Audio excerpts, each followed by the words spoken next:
जो स्टार्ट होने जा रहा है वो चोल कालीन मंदिर निर्माण शैली, जिसे द्रविड़ शैली कहते हैं। मंदिरों में 3 शैलियाँ होती हैं, जो नागर शैली है, द्रविड़ शैली है और बेसर शैली। जो नागर और द्रविड़ दोनों का मिश्रण होता है उसे बेसर शैली कहते हैं। जिसमें हम ये देखेंगे, एक तो मंदिर ये वरदेश्वर मंदिर तंजावुर में है, क्या क्या इसकी विशेषताएं हैं। ये द्वारपाल की मूर्तियाँ कहाँ लगी हुई है वो भी पूरा डिटेल से बताऊंगी। ये धनुधारी शिव की मूर्तियाँ ये कहाँ लगी हुई है। चोलकालीन मंदिरों में मंडप कहाँ होते थे, ये कहाँ स्थित होते थे, इसकी क्या आकृति थी। ये स्तंभ मंडप होते थे। मंडप को चाहे स्तंभ मंडप, स्तंभों पे यानी कि थंभों पे टिका हुआ। ये भी चोलकालीन जो मंदिर है ना, वहाँ इन तीनों देवियों की मूर्तियाँ हैं। और ये चोलकालीन मंदिर कैसे होते थे, और ये नंदी की मूर्ति है। और ये विमान है, इसके चोलकालीन मंदिरों के विमान कैसे होते थे वो भी डिटेल से पढ़ेंगे। ये ध्वज पताका कहाँ है, स्तंभ है। एकाश्म नंदी की मूर्ति ये कहाँ लगी हुई है, पूरी डिटेल से इसको भी मंदिर को बताऊंगी मैं। ये विमान होते थे, विमान इसको कहते हैं, जो द्वार होता था मेन गेट, ये विमान होते थे। जैसे जैसे जो इसकी विशेषता है कि वो मैप से समझाती जाऊंगी। मंदिर निर्माण शैली है जो द्रविड़ शैली है, होयसल शैली है, बेसर शैली है, नायक शैली है, और ये विजयनगर शैली, ये नागर शैली है। तो आज हम पढ़ेंगे दक्षिण की शैली, जो द्रविड़ शैली कहते हैं, दक्षिण भारत की है।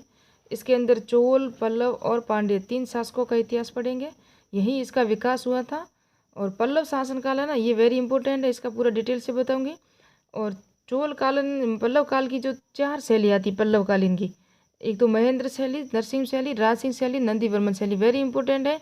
उसको बाद में पढ़ेंगे, एक अकेला एक वीडियो होगा जो पल्लव शैली का होगा। अभी हम पढ़ रहे हैं द्रविड़ शैली के जो मंदिरों की विशेषताएं, जो चोलकालीन है ना, तो चोलकालीन पढ़ रहे हैं। प्रथम में चोलकालीन पढ़ रहे हैं।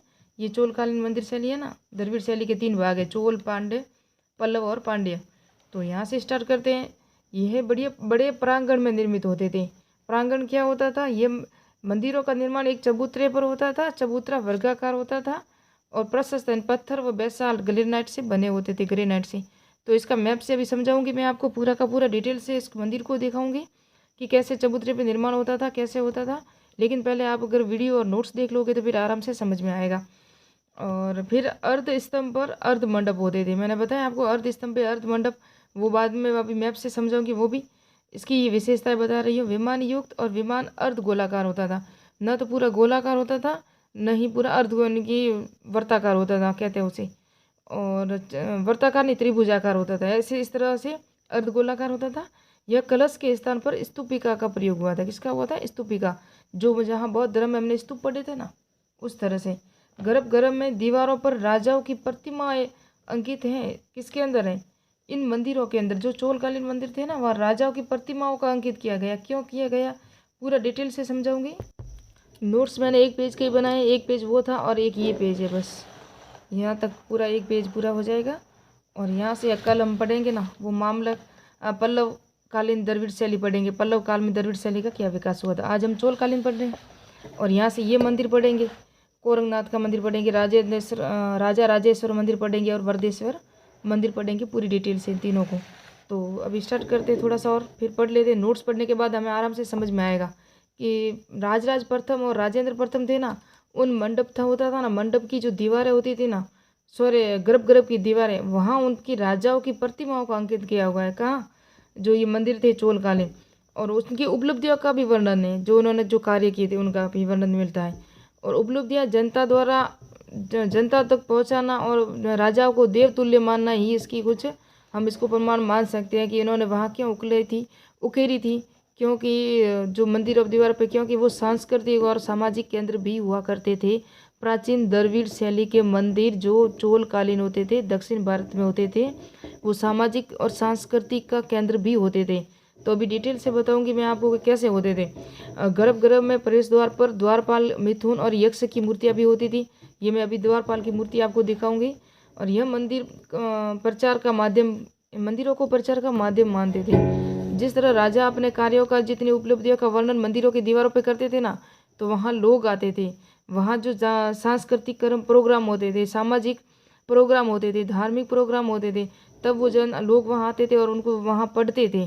तो जो राजा पहले हुआ था उनका वर्णन हमें आज पता चलता है। तो उन दीवारों और उन प्रतिमाओं या उनकी उपलब्धियों का वर्णन हम उनसे स्थापत्य कला से जानकारी हम लेते हैं। ध्वज पताका भी होता था प्रांगण के पीछे बीच में सॉरी, और शक्ति और विजय का प्रतीक था ये धर्म पताका। तो पूरा डिटेल से क्या है वो स्किप न करना, पूरा वीडियो देखना, समझाऊंगी मैं आपको। और मंदिर चोलकालीन मंदिर थे, कहते चोलकालीन मंदिर कहाँ इम्पोर्टेंट कौन से थे, तो एक तो कोरंगनाथ मंदिर है ना, ये परांतक प्रथम ने बनवाया था।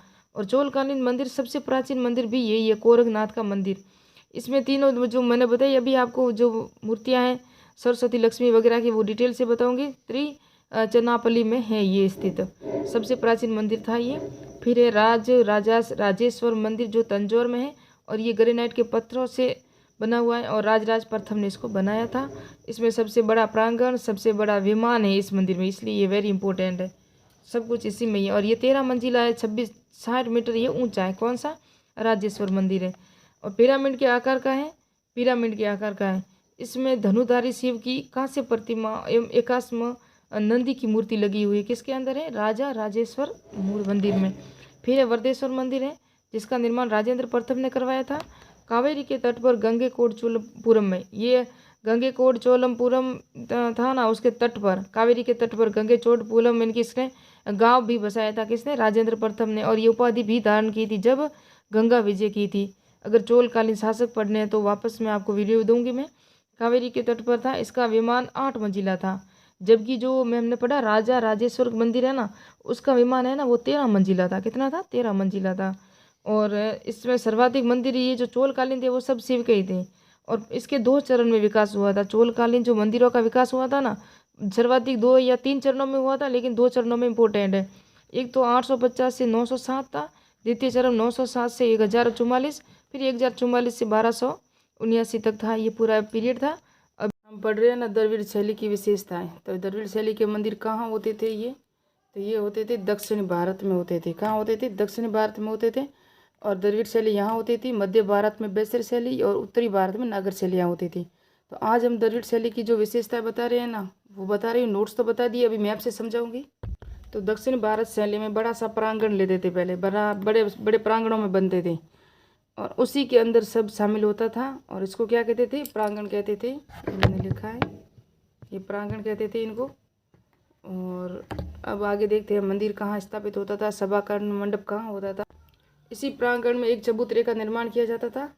ये देख सकते हो आप, ये चबूतरे का निर्माण हुआ है, मैंने बनाया आपको, चबूतरा बता दिया। और इस चबूतरे के ऊपर ही क्या बनता था? इसी चबूतरे के ऊपर ही बनता था वो विमान है, उसका जो सभा मंडप नहीं, इस चबूतरे के ऊपर ही गर्भगृह और मुख्य मंदिर बनता था। जो विमान युक्त मंदिर बनते थे ना, ये ऐसे बनते थे ऊपर ऐसे सभा। ये जो है ना, ये चबूतरा है, चबूतरे प्रांगण के अंदर चबूतरा, चबूतरे के ऊपर बनता था ये गर्भगृह के अंदर जो ये मंदिर बनते थे।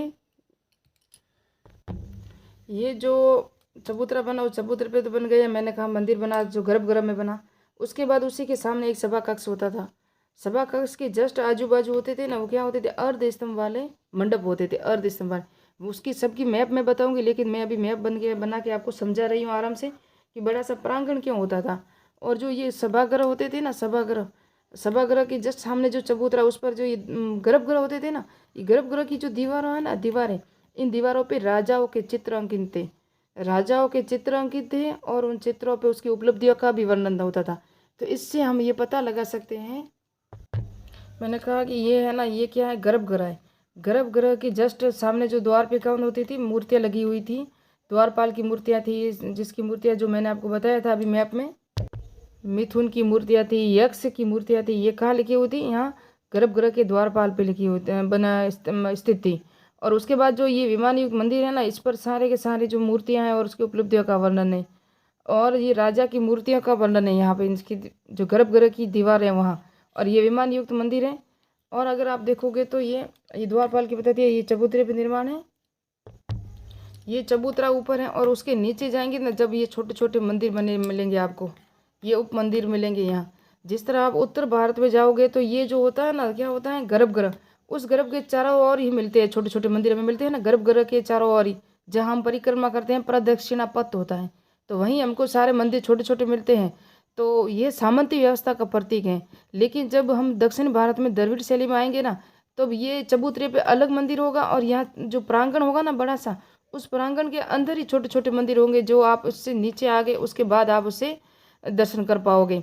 तो ये सामंती व्यवस्था क्या होती थी, जब मैंने राजस्थान की सामंती व्यवस्था आपको पढ़ाई थी उसके अंदर बताया था कि सबसे बड़ा भाई होता है वो राजा बनता है, और जो पीछे जो राजा के पुत्र होते हैं उनको जागीरें, जो जमीन वो राजा बनने के बाद जब जागीर होती है ना किसी जैसे कि किसी देश के राज्य की या कोई जिला उसको दे दिया जाता था, उसको गाँव दे दिए जाते थे, तो वो सामंत होते थे, वो उनके भाई बंधु होते थे, और जितना भी टैक्स वगैरह होता था सबका इकट्ठा करके वो भेज देते। जब बड़ा भाई की मृत्यु हो जाती थी तो वहीं से कहीं से एक सामंत आता था, सामंत को बुलाया जाता था, जो योग्य हो तो उसी को राजा बनाया जाता। सामंती व्यवस्था वही है, बड़ा भाई राजा बन जाता, छोटे भाइयों को जागीर या जमीन दी जाती थी और उससे अपना गुजारा करते थे, और शादी समारोह में सब भाई बंधु तो साथ रहते थे, लड़ाइयों में सब साथ जाते थे, उसे सामंती व्यवस्था कहते हैं।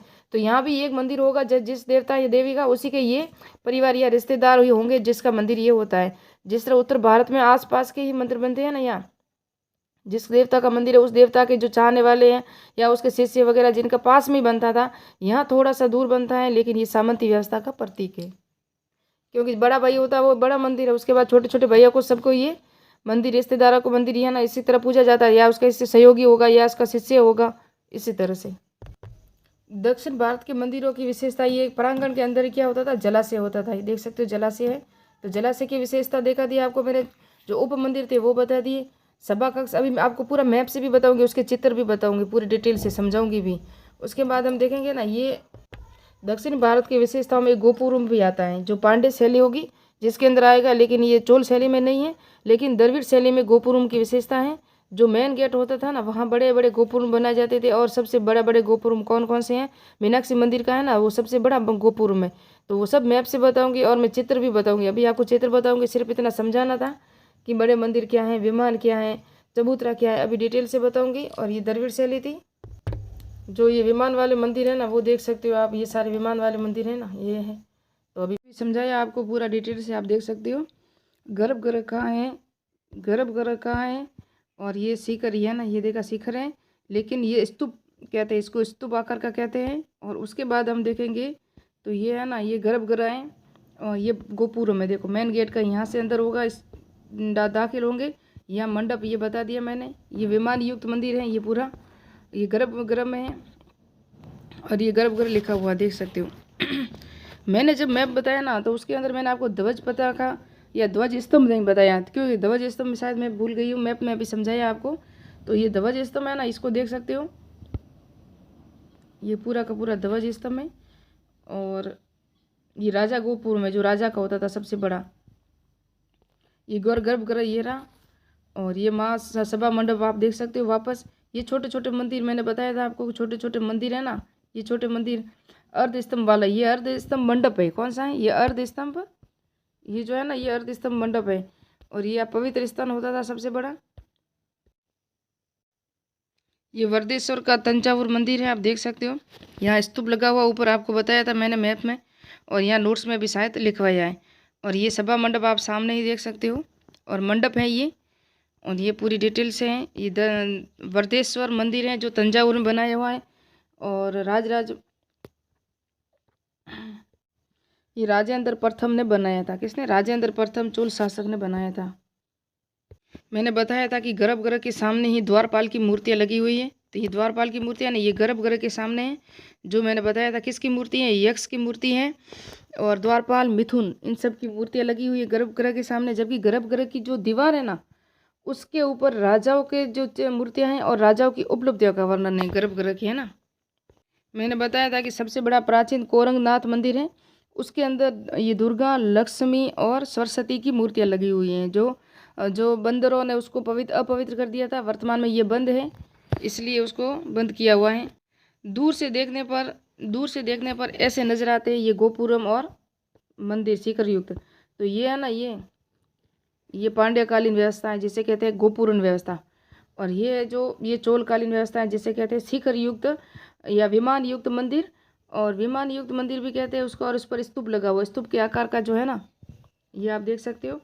तो जब हम उत्तर भारत में जाएंगे तो इसको कलश नुमा कहेंगे, लेकिन दक्षिण भारत में आएंगे तो इसको स्तूप नुमा कहेंगे, क्योंकि ये बुद्ध का प्रतीक है। ये धनुधारी शिव की प्रतिमा है, जो मैंने बताया था आपको कि राजा राजेश्वर मंदिर तंजौर में निर्माण में उसके दीवारों पे जो है अंकित धनुधारी शिव की प्रतिमा। ये जो मंदिर है ना, ये राजा राजेश्वर मंदिर है, उसका राजराज प्रथम ने निर्माण करवाया था। और यहाँ ध्वज पताका आपको स्पष्ट से दिखाई दे रही होगी, ये जो विजय और शक्ति का प्रतीक था। ध्वज पताका आप देख सकते हो पूरी की पूरी डिटेल से। ये ध्वज पताका है पूरी की पूरी, ये देख सकते हो ध्वज पताका। जो स्तंभ युग जो मौर्य काल से ली हुई होगी शायद, तो आपको पता है मौर्य काल में भी ऐसे स्तंभ बने थे जिस पर सारे लेख लिखे हुए थे। जो स्तंभ था ना ध्वज पताका स्तंभ, जस्ट उसी के सामने ये नंदी की मूर्ति लगी हुई है। तो ये एकाश्म प्रतिमा है, किसकी है? नंदी की प्रतिमा है। और ये राज राजेश्वर मंदिर के जस्ट सामने ही है। ये राज राजेश्वर मंदिर आप देख सकते हो, ये है ना, उसके सामने है जस्ट किसकी? राजा राजेश्वर मंदिर जो राजराज प्रथम ने बनवाया था। और उसी के सामने ये नंदी की एकाश्म प्रतिमा है। और उसी के जस्ट पीछे क्या है? ध्वज पताका है। मैंने बता दिया आपको, पूरा मैप से समझाया है। एक ही तस्वीर में स्पष्ट देख सकते हो। तो ये रहा मंदिर, राज राजेश्वर मंदिर है, राजराज प्रथम ने बनवाया था। और धनुधारी शिव की देख सकते हो, नंदी की प्रतिमा यहाँ देख सकते हो। और ध्वज पताका भी उसी के सामने। जो इस विमान है ना उसके, ये जो मंदिर है ना, और उस पर है ना कम से कम कितना है? 13 मंजिला विमान है। ये 13 मंजिला सबसे बड़ा विमान युक्त मंदिर यही है। जब मैंने आपको नोट्स, शायद आपने पढ़े होंगे, नोट्स मैंने बताए हैं। तो ये 13 मंजिला है, यहाँ ऐसे मंजिलें सब बनी हुई हैं। इसे विमान युक्त मंदिर कहते हैं। यहाँ स्तूप है। ये वर्धेश्वर मंदिर है, राजेंद्र प्रथम ने बनाया था। ये 8 मंजिला विमान है। इसका कितना है? 8 मंजिला विमान है। पूरा आराम से देख सकते हो ये मंदिर है। और यह सभा मंडप आप सामने ही देख सकते हो, पूरा वर्णन देख सकते हो। ये ना वर्धेश्वर मंदिर का है। और चाहे राजा राजेश्वर 13 मंजिल जो सबसे बड़ा, लेकिन इसकी बनावट देख सकते हो, ये चबूतरे पे बने थे। ये पूरा चबूतरा। उसके बाद ये देख सकते हो, ये अर्ध स्तंभ, अर्ध स्तंभ पर ये बना हुआ है। उसके बाद और देखोगे ऊपर तो ये पूरी डिटेल से आप देखोगे, इतना बड़ा, यानी कि 13 मंजिला विमान है इस पर। और यहाँ स्तूप बना हुआ है, ये स्तूप बना हुआ है। तो मैंने पूरी मैप से समझाया है। आप दक्षिण भारत में सर्वाधिक जो मंदिर थे ना वो शिव के मंदिर थे। ये भी देख सकते हो, यहाँ गर्भगृह है, अर्ध स्तंभ की तरफ मंदिर है। और ये चबूतरे पे बने हुए आप देख सकते हो आराम से। द्रविड़ शैली में दक्षिण भारत की एक और ये विशेषता थी कि यहाँ अर्ध स्तंभ आकार के मंदिर बनते थे। अर्ध स्तंभ आकार के मंडप बनते थे, सॉरी मंडप, यानी छोटे छोटे मंडप होते थे ऐसे खुले। यहाँ ऊपर से आधे स्तंभ, फिर वापस यहाँ ऊपर से बंद, इसे कहते हैं अर्ध स्तंभ मंडप। ये देख सकते हो, इसको कहते हैं अर्ध स्तंभ मंडप, यानी कि आधे आधे स्तंभ, नीचे चबूतरा, ऊपर से बंद किया हुआ। तो ये से अर्ध स्तंभ मंडप कहते थे। तो नेक्स्ट में मिलेंगे हम जो नागर शैली या द्रविड़ शैली के लिए चोल कालीन चल रहे हैं। फिर पढ़ेंगे हम पल्लव कालीन, जो मैंने बता दिया 4 शैलियाँ वेरी इंपॉर्टेंट है। उसके बाद पांड्य जो गोपुरम की व्यवस्था विशेषताएँ हैं। मिलते हैं नेक्स्ट वीडियो में।